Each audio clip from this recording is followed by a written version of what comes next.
Добро утро и од мене во овие мигови во кои веќе бизнисмените се на своите работни места, почнува една подинамична недела на исчекување на ефектите од стартот на четвртиот сет на економски мерки, а ние продолжуваме со серијата на разговори со експерти, производители во услови во кои во Македонија е детектирана рецесија. Наш гостин е професор Синиша Неумовски, член на Советот на Народна банка, еден од основачите и промотор на така речената асоциација или АБИТ. И веднаш би почнал што е АБИТ? АБИТ е асоциација, институт, образовна комора и така натаму. Најнапред, добро утро и благодарам за поканата. Академијата АБИТ е академија. Во 2013 веќе 6,5 години, во тоа време имаше слободен простор или комората на банкари како и што треба да делува, затворена беше во тој период во контекст на промена на регулативи, размена на искуство меѓу самите банки. Ние го искористивме тоа, гледајќи го уште во 13-та просторот во формалното образование, недостатокот на практични вештини и компетенции. И тука АБИТ се основа со неколку банки, па мислам се основа од приватни физички. Само една работа ме интересира. Дали е тоа системна едукација, бидејќи сте врзани со Хайделберг е системна едукација. Дуална стручна едукација за воведување на нови компетенции и во правната и во економската смисла, особено банкарската и IT. Тоа е врската со IT. Тоа е резултатот на новата и на новите системи на иновација. Ако направите една анализа меѓу управните одбори во банките, околу 20 до 30%, вака грубо кажано, се членови и пресатели токму со IT наобразба. Целите или мисијата беше да се конектираме во IT за комерцијалните банки, значи во однос на финансистите или воведување на таа New Tech филозофија во комерцијалните. Ај малку да го искористам како банкар и како професор.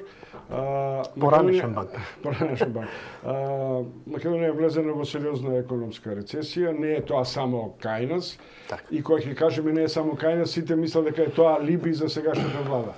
Прашањето е дали колку оваа рецесија е длабока, дали е стопирана на едно ниво од кое може да почне обнова на одреден начин.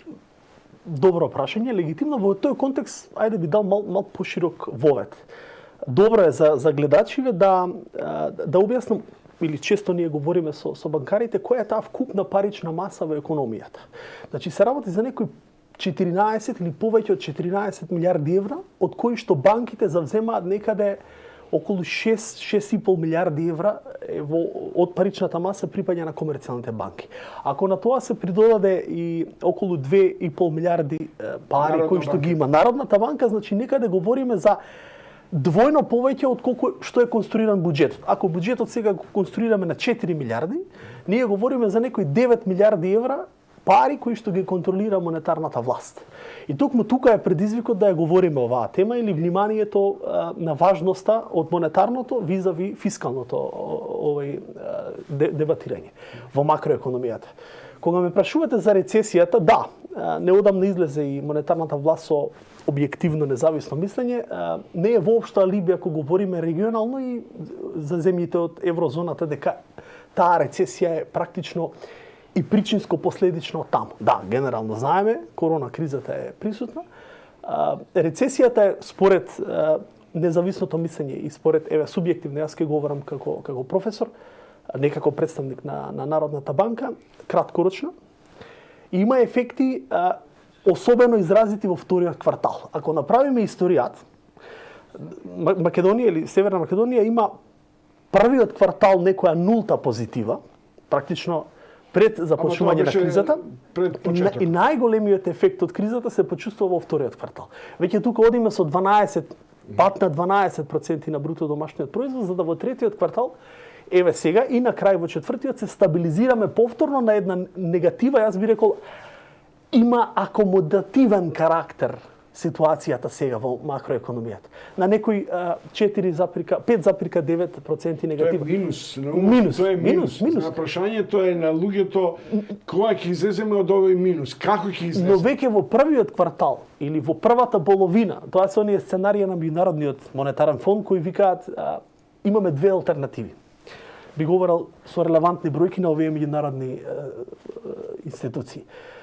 Првата алтернатива е вика заздравувањето ќе биде песимистичка. Ќе биде многу поспоро во втората половина на 2020 година, особено 2021.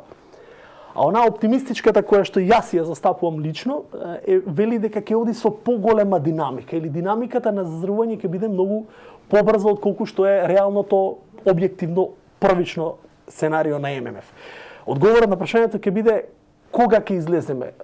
Заздравувањето веќе ќе биде со позитивна бруто домашна околу 4% или 3,9% согласно проекцијата на монетарната власт или некаде Министерството за финансии дава по-оптимистична проценка, јас сум по-песимистичен или мојата проценка е 22 ќе биде реално година која ќе се вратиме на периодот или на стојалиштето од пред кризата. 2022. Ајде вака сега ако ви го само погледнете. Да, ако тука ја ставиме и сега анализата на Европската централна банка, која што исто така е релевантен извор, ви говорам само за факти, кои што се од релевантни извори, таа предвидува пат на 8% бруто домашен производ на генералното ниво на економијата, економската активност, што е многу попесимистичко ако го споредиме со анализите на Меѓународниот монетарен фонд кои викаат некаде околу 4,4 минус, како велите вие, пат на бруто домашниот производ. Оптимизмот треба да се влече од неколку. Зошто сум оптимиста, претпоставам? Или каде прочитав текст, колумна, рецесија и силен оптимизам во македонската економија. И после два става ми се прилично симптоматични. Добро. На што базира вашиот оптимизам? Во услови кога, ако ги цитираме релевантните банкарски меѓународни асоциации, Европската банка и Светска банка предупредува на должничка криза. Така. Енормното задолжување може да предизвика една спирала дома на неповолни ефекти. Од тука сега моето прашање е позитивен кредитен раст на македонските банки со стапки поголеми од 5%. Нели, тоа е една регистрација која вие имате. Така. Како ќе може да продолжиме со таков кредитен раст на банките во услови кога домашната економија, домашните фирми се во прилично деликатна ситуација, со пат на производството, пат на пласманот, извозот, увозот? Она што навистина е основа на мојот оптимизам е во две главни пилари, ја би рекол, и две стојалишта. Прво, јас сум оптимист дека во првиот квартал, внимавајте, ајде би рекол, во вториот квартал на 2021 веќе ќе имаме масовна употреба на вакцинацијата. Моето стојалиште е германско-американската вакцина и тоа е добро. Значи ќе имаме подобрување на медицинскиот третман воопшто. Тоа е првото стојалиште. И второто, она кое вие го кажавте, е стабилноста на банкарскиот сектор. Таа е силно изразена. И тоа мораме да го потенцираме, да го подвлечеме. Затоа ја почнавме дебатата 9 милиарди евра има банкарскиот сектор. Банкарските монетарните резерви се сосема стабилни, некаде на истото ниво од пред кризата, 3,4 милиарди евра, 3,4 милиарди евра. И сето тоа дава гаранција. Доволно за 4-5 месеци избор. Тоа е доволно, бидејќи очекувам излез веќе во вториот квартал од 2021. Ако на сето тоа го придодадеме изворот од монетарните власти, еве ќе кажам што мене ми охрабрувачко тука. Тука па вадам 3 поенти. Ние во текот на летото, мислам дека беше при крајот, Централната банка се обрати до Европската Централна банка и таа ни одобри репо линија во вредност од 400 милиони евра. Токму за да може да ја помогле ликвидноста на финансиските институции. Тоа е многу важно и тоа веќе го имаме. Веќе Народната банка деновиво ослободува нови 15 милиарди денари преку благајнички записи и прави простор за добра ликвидност. Ете е релевантен показател. Втор показател, реков позитивниот кредитен раст, ние сме некаде на 5% повеќе визави претходниот квартал. Или на истото ниво, со мала забавена динамика во профитабилност од ланските извештаи на комерцијалните банки. Профитот на комерцијалните банки се движи некаде малку помалку од 100 милиони евра, внимавајте. проекциите се на крај ќе бидеме околу 95 милиони евра. И исто така, кредитниот раст е пратен солидно со растот на депозитите. И на крај да поентирам, еве ќе се вратам сега и во стопанскиот сектор. Ако структурно ја погледнеме македонската економија, да, загриженост постои, предпазливост постои, особено во гранките индустрија, таму падот е најголем, и во гранките трговија, транспорт и угостителство. Но она што е охрабрувачки, и она каде треба ние да се фокусираме како, сега би говорил како финансист од гледиште на фискалната политика или на стопанската од гледиште на стопанството е земјоделството и градежништвото. Тие веќе со проекциите, пак говорам од релевантни извори, на третиот квартал и особено овој четвртиот квартал покажуваат нулта или позитива.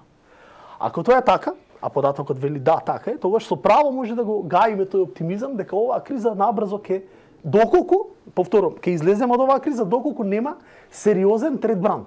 Сега не очекувам сериозен трет бран, или би бил на стојалиште на Меѓународниот монетарен фонд кој вели оптимистичкото сценарио е брзо излегување во втората половина од годината или во првиот квартал од новата 2021 веќе европските држави воведуваат вакцинација, нели? Ако се следи трендот на Европската централна банка, добро. Тоа е моделот во кој банките мора брзо да позајмуваат средства, ниски камати, нулта, често пати велат и минусни, нели? Дали имаме апсорбциона моќ да се задолжуваме, зборам за фирми, за општество и така натаму, дали имаме апсорбциона моќ да ги реализираме во финални продукти тие финансиски инпути во економијата, зашто постои сомневање дека адаптацијата на индустријата, особено на преработувачката индустрија, ќе биде многу поболна и зависна пред се од закрепнувањето на странските пазари. Да немаме дилеми. Значи, македонската економија е директно во корелација со западноевропската економија. Особено рефлексиите во Германија изразито, каде што е земја која што имаме суфицит во меѓународниот трговски биланс, се одразува и тука. Но, повторно ќе речам, оној оптимизам кој го гаиме е токму извлечен од податокот кој вели земјоделството и градежништвото имаат позитива. И брзото закрепнување на економијата ќе биде токму во оној дел од првиот и втор квартал од 2021. Еве, ако ги гледаме и развинете земји или нивниот пример, таму имате ситуација во која што тие водат политика на монетарна стимулација, би ја нарекол. Што тоа значи? Политика на ниски каматни стапки, како вие рековте, се со цел превземање на брзи мерки за активирање на стопанството. И тука често јас го цитирам Марио Драги, кој што вели може би треба да има, нема да го цитирам буквално, но ќе го толкувам од мое гледиште, државата треба да има поактивна улога во конекцијата со комерцијалните банки. Треба да помага или да гарантира со одреден инструмент на гаранција и да ги субституира оние административни форми на регулатива за што побрзо одобрување на кредити токму за оние големи компании кои што се борат да спречат или да заштитат работни места. Можеби одговорот тука треба да го бараме. Еве деновие гледам, чинам дека вчера или завчера веќе има докапитализација на Развојната банка или поранешната Македонска банка за поддршка на развојот, МБПР. Скромните но тоа се скромни, да, затоа велам. Концепција во која, на пример, Развојната банка ќе прерасне, условно кажам, во една државна банка која ќе влегува во посериозни инвестициски... Ефектот од Европската централна банка преку нашата монетарна власт или Народната банка се чувствува веќе, бидејќи Европската централна банка, како ви реков, продолжува да откупува харти од вредност, дури има некаде повеќе од 120 милиарди евра дополнително откупено на крајот на летото или на средината, чинам, на 2020 во летниот период. Тоа се доволни показатели дека и европските земји полека ќе заздравуваат. Исто интересен факт е податокот од Меѓународниот монетарен фонд, ако направите анализа на падовите на економската активност или на бруто домашниот производ, тамо, господин Чомовски, повеќе се покажува дека развиените земји се понеотпорни на тие циклични промени. Овие земји во развој и брзо растичките економии, ние сме во земја во развој, побрзо ќе имаат да кажам скок при првиот квартал од 2021. И тие се некои варијабли, ако имаме и уште еднаш ќе повторам, ако имаме во предвид и стабилноста на девизните резерви и на силната кондиција на банкарскиот сектор, кој што повторно ќе речам е позитивен или е во профитабилност, иако околу 20% е намалена таа профитабилност на банките ако споредиме од лани, но тука имате оправдување бидејќи они имаат дополнителни исправки на вредноста во самите биланси и откажување на дел на провизиите. Тоа гледачи е прилично стручно прашање. Јас ќе прашам едноставно. Ако е логиката дека државата ќе дава одредени гаранции кај комерцијалните банки, што беше со социјалниот пакет преку Тоа е моето изразено мислење во тезата на екс-гувернерот на Европската централна банка. Тука ми се чини дека има одреден... Не знам колку реално апликативно ќе биде применливо. Одреден степен на две гледишта. Уште на почетокот, конзервативно дека банките се ги чуваат парите, нели? И второто дека, што значи конзервативно, не смеат да влегуваат во ризик, и второто, што е многу поважно, дали нам ни се заканува неликвидност и една динамичност на, да речем условно, рецесија во отплатата на задолжувањата и кредитите? Не сум согласен во целост. Нам ни се заканува, ајде го искористам вашиот збор, предпазливост или период на предпазливост. Така и коментарот и на независниот монетарен аналитичар, така и коментарот на чинами на владата и на стопанскиот сектор. Таа предпазливост значи да, ние ќе бидеме предпазливи, но нема да се случи неликвидност или повторно кажам, овие фактори кои досега ги говорев укажуваат на тоа дека ние брзо ќе влеземе во нулта, а веќе во 2022, тука мораме да бидеме објективни и трпеливи, ќе бидеме на истото ниво кое што сме биле пред кризата. Дури некои аналитичари некаде го сретнав во некои анализи овој период на криза, ковид криза, во македонската економија е на истото ниво кога бевме во воената состојба 2001. Не е во периодот на 2008. Па ете едно охрабрување, ако 2001 брзо ја надминавме, сега ќе се демантирам. Да, ја надминавме, но имавме продажба на некои круцијални објекти, се сеќавате. Телеком. Знам и немојте да не враќаме тоа, зашто не сакам да го враќам, но овој период, немаме пари ќе продаваме.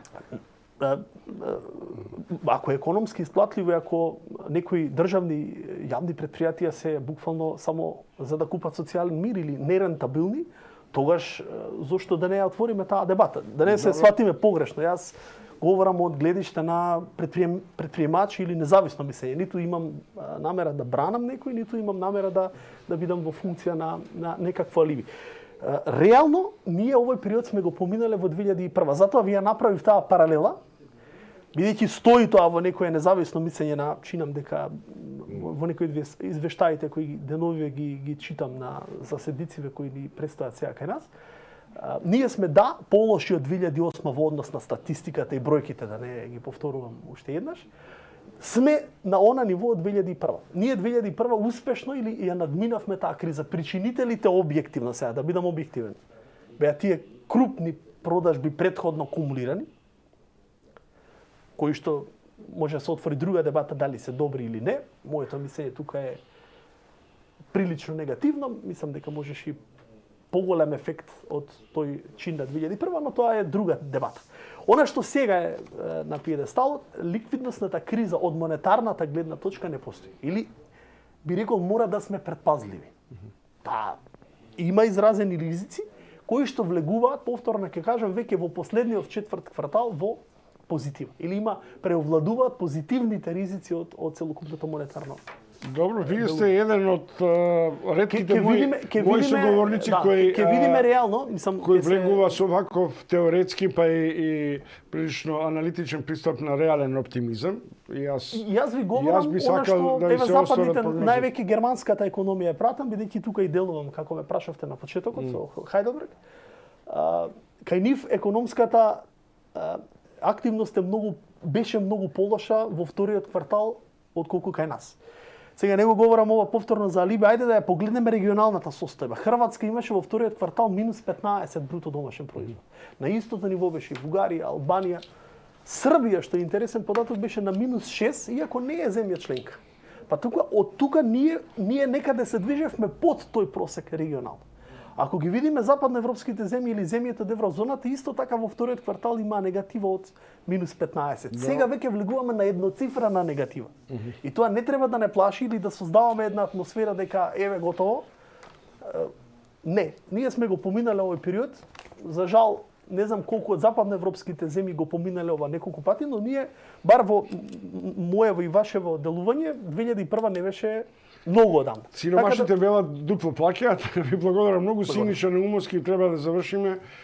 Економски аналитичар, професор и член на Советот на Народна банка.